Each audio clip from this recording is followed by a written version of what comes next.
It's not done. I've got a couple hiccups. I've got to put a new rope and on the starter, it's not working right. Old rope's full of oil. I just didn't have a rope, so I just put that one back on or left it back on. But this is one of the harder Christmas saws to paint. There's a little green there, and then you have to get the red in there.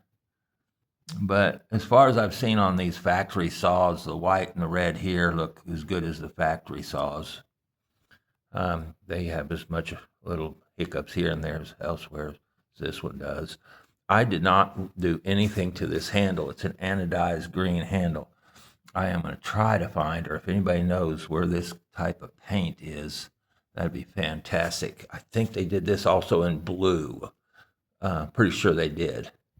That's an original Homelite bar that as soon as I can get the stencils ordered from this, I will. That's the original muffler, and it is in good shape.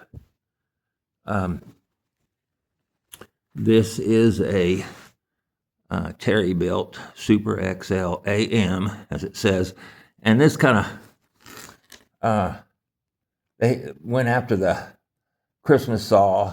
The XLAM, it wasn't really built in Canada till anyway, this was kind of one of the options, and they changed things around. So it's hard to say. I have a Canadian built XLAM, but it comes after this, which is weird because the XL automatic, like I said, was built from probably 68 or 69, 70 onto 79, and before that, it was the Super XL AM, I guess, in Canada. But I could have probably used this paint right here that I used on the handle on this, but it's not quite the same. Not that anodized look, but it looks pretty close. I'm hoping to get the decals in the next couple days. Like I said, I got to rebuild the starter rope. It was a mess. This saw had to be the dirtiest saw I ever worked on, but there was almost no damage to this saw, except what I created.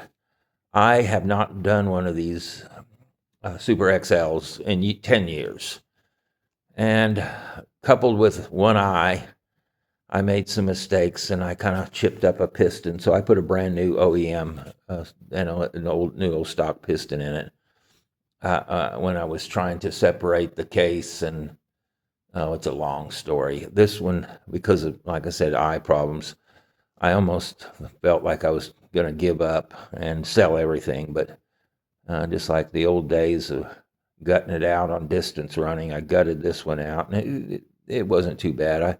I learned some more stuff that I'd forgotten, and Joe Humphreys helped me a lot. He's a great source of information.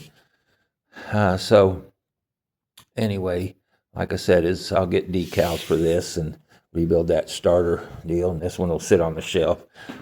I know Leon has one of these, and I sold Joe one.